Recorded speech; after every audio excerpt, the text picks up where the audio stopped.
السلام عليكم ورحمة الله وبركاته. ازيكم يا حبايبي؟ عاملين ايه؟ يا رب تكونوا في خير وفي احسن حال يا رب. قبل ما ابدا الفيديو عايزه اشكر كل مدعمني بلايك وكومنت جميل، ربنا يكبر بخاطركم ويفرحكم زي ما فرحتوني يا رب، اللهم امين. تعالي ما اقولك على طريقه هتخلي الفراخ تغرقك بيض، بس اسمعي الفيديو للاخر بجد مش تندمي، هتفرحي او بكميات البيض الرهيبه اللي هتجيلك بعد كده. بس اعرفكم على القصريه اللي انا عاملاها للفراخ. بصوا كورسين الصفر دول قدام جدا عندي، فما هلكنهم على الاخر، رحت منزلاهم العشاء، رحت حطاهم كده جنب بعضهم. قلت عشان الدنيا ساقعه ولا حاجه سابوا عليا، عشان لما يجي ايه بالليل يقوموا قاعدين عليهم، وفعلا ده اللي حصل. قمت جيت تاني يوم بقى الصبح وانا بحط لهم الاكل، لقيتهم عاملينها قصريه. بصوا قاعدين بقى وعاملين الحمام عليها ومنزلين على تحت. قلت طب والله حلو، سايبينه ده كلها نظيفه، وجم على الكرسيين دول عملوا البيبي. يا فرحتي يا رب، الحمد لله ما هدولوش الاوضه. شلت بقى الحاجات ونزلتها على الارض، ونزلت من على الارض نضفتها. سهله جدا. تعالوا ما اقول لكم بقى ايه اللي هيزود البيض بتاع الفراخ بتاعكم. ومنه هو البيضه تبيض لك البيضه تبيض. البيضه بقت بتبيض. البيضه بتفقس يا جدعان. انا خدتها تبيض. الفرخة هتبيض البيضة وهنأكلها لها تاني، بس تأكلها لها بطريقة غير مباشرة. ما خليكي ناصحة بقى الفرخة، لو انت خدت البيض قشر البيض كده وحطوه لها بشكل طبيعي كده وشكل سليم، عمرها ما ايه هتسيبه خالص، كل ما تبيض هتقوم واكلاه. لا، انت هتاخدي قشر البيض زي ما انت شايفة كده قدامك، هتقومي واخداه. في بقى ممكن لو ناس عيلة كبيرة بقى وعندها كميات، مثلا بيفطروا ب20 30 بيضة دي، هياخدوا قشر البيض دوت ويحطوه في الشمس يحمصوه يوم والتاني والتالت لحد ما ايه ينشف خالص، وتهنوه في الكبة. بس انا ده كلها بيضتين تلاتة اللي نقليهم على الفطار، او مثلا بيبقى مكان الغدا والكلام ده كله، فباخدهم وهم إيه من غير ما نشوفهم في الشمس ولا حاجه. هناخدهم بقى ونحطهم في المطحنه ونطحنهم بقى حبه حلوين كده، وبعدين نقوم واخدينهم بقى ومقلبينهم مع شويه بقى بواقي اكل، شويه رز، شويه حاجه. المهم بص شكلهم ازاي بعد ما اتطحنوا، ناعمين خالص ازاي. نعميهم على قد ما تقدري عشان ما نبانوش للفراخ انه يعني. بصي احنا قاعدين نضحك على الفراخ، ما نعرفهمش ان ده قشر بيض، عشان لو عرفوا ده قشر بيض مش هيسيبونا بعد كده بيض، هياكلوه على طول. تمام. غير كمان انت ممكن يكون عند فراخ ناقص لها يعني مش بتحط لها تمليحه، يا ريت تحط لها تمليحه عشان الفراخ اللي عندها نقص في التمليحه بتاعتها او عندها نقص كالسيوم هتاكل البيض. فانت خلي فراخك دايما ما عندهاش نقص كالسيوم، وحط لها دايما الجير المطفي، وحط لها دايما الصدف. الحاجات دي تخلي الفراخ بتاعتك ما تبصش للبيض خالص. تمام. ما عندكيش تمليحه، حطي املاح معدنيه يا ست مفيش مشكله.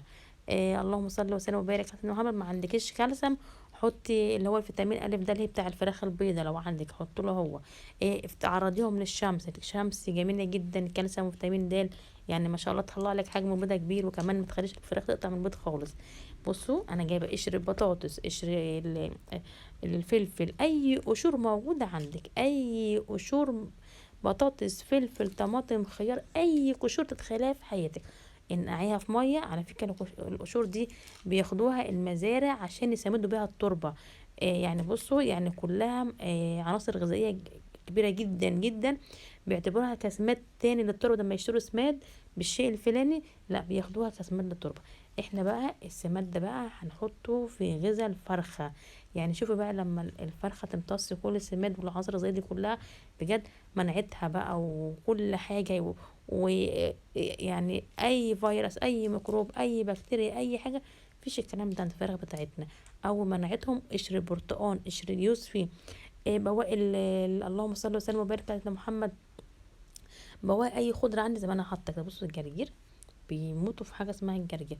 عايزه اقول لك انت لو جبت ربطه الجرجير وهدفتيها هياكلوها، الفراخ دي كبيره. عارفه بياكلوها ازاي؟ بيحط رجل على على العود الجرجير من اوله، وبقهم بياخدوا بقى يقطعوا بقى.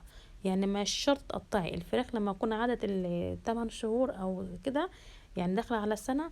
اكلتها ما بتحتاجش ان تقطع لها عيش، انت تحذفي لها العيش سليم، ما تحذف يعني ما تقطعيش حاجه، ما تتعبيش قلبك. هما جه اليوم اللي احنا ان هم يعينونا فيه ويشيلونا فيه، انت العيش هتسيبيه بحاله، كل حاجه هتسيبيها بحالها. هم هتخش هتلاقي ناسفينها، ما تعرفش ناسفيها ازاي، ما شاء الله ما بارك يعني. بصي قشر الليمون، قشر خيار، حطيه في الميه، جميع الفيتامينات اللي موجوده في الحاجات دي كلها هتنزل في الميه ويشربوها، هتقوي مناعتهم جدا جدا. قشر الموز، بصوا ما تسيبيش اي قشور، بقولك بتوع الزراعه بياخدوا القشور دي سماد عشان يوفروا بيها الاسعار، من الاسعار الغاليه بتاعت السماد. فطبعا يعني دي حاجات مهمة جدا وعناصر غذائية كبيرة جدا، يعني بنجيبها من التربة ونرجعها تربة تاني. اللهم صل وسلم وبارك على سيدنا محمد. الفلفل ده في الشتاء جميل قوي، يخلي الفراخ بتاعتك تحمى كده وتبيض ما تقطعش. بس انت ما تقليش عليها باكل، ما تفرحيش بيها وكل شويه تقومي حاطه لها بواقي اكل بواقي اكل بواقي اكل. صينيه البطاطس كلها زيت، تقومي فيها حته في الاخر المرت تقوم حاطه. لا لا لا لا لا لا، الزيوت لا، اي زيوت اي مدهنات للفراخ البلدي اللي بتبيض لا، كله حاجات ناشفه عشان تعرف ما تتقلش وتعرف تبيض. ولو لقيت الفرخة بتاعتك تقلت، عليك وعلى الردة. الردة كالسيوم بروتين، عايزة اقولك الردة ده سحر سحر، اقسم بالله. جربي الردة كده مرتين 3 للفراخ بتاعتك، اللي ما كانتش بتبيض هتبيض. الردة بتسيح الدهون اللي بتخلي الفرخة يبقى عندها عجز في انها تبيض، يعني الدهون دي ما يعني بتبقى صعبة ان الفرخة تبيض ومكان البيض كله دهون.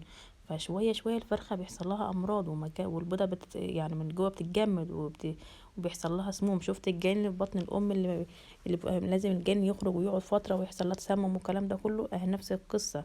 البيضة لو ما خرجتش يعني في خلال مثلا ايام كده، البيضة بتسود، حتى لو ذبحت الفرخة تلاقي البيضة متجمدة كده وسودة جدا، دي بتعمل سموم الفرخة، وشوية تلاقي الفرخة ماتت.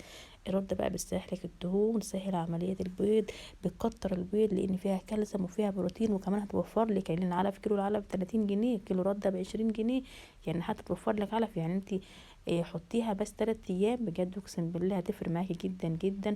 حطيها مع العلف، حطيها الوحيده لو حاسه ان فراخ قطعه بيض مش من العدد بتاعتها، يعني نص الكميه او مثلا ربع الكميه بس اللي بتبيضها، حط لا حط رده بنسبه كبيره. حط رده بس خليها رده خشنه عشان الفراخ كبيره ما تشرقش من الرده الناعمه. حط رده خشنه، اقسم بالله هتفرق معاكي جدا جدا جدا عن تجربه. هتفرق معاكي في عدد البيض، هتفرق معاكي في حجم البيض كمان. حطيها لوحدها عادي مفيش مشكله، بس بلاش تكتري عيش. لو الفراخ قطع بيض ما تحطيش عيش الفتره اللي قطع فيها بيض دي، معناها ان هي اخد نسبه كربوهيدرات كتيره، ولا عيش ولا ذره صفراء. خليكي في الرده بس وخضره والحاجات دي لحد ما جسم الفرخه يهدى كده ويمتص الدهون اللي فيه، وترجع الفرخه جسمها الطبيعي اللي هي تقدر تبيض. ورجعي بقى العلف نسبة حاجة بسيطة، وبلاش تكتري في العيش وتفرحي ايه ده انا باكلهم اكل بيت. لا، مش شرط عشان تاكلهم اكل بيت، يعني مش اي اكل بيت، يعني هو خضرة بس، كرنب جرجير بقدونس كرات، الحاجات دي كلها.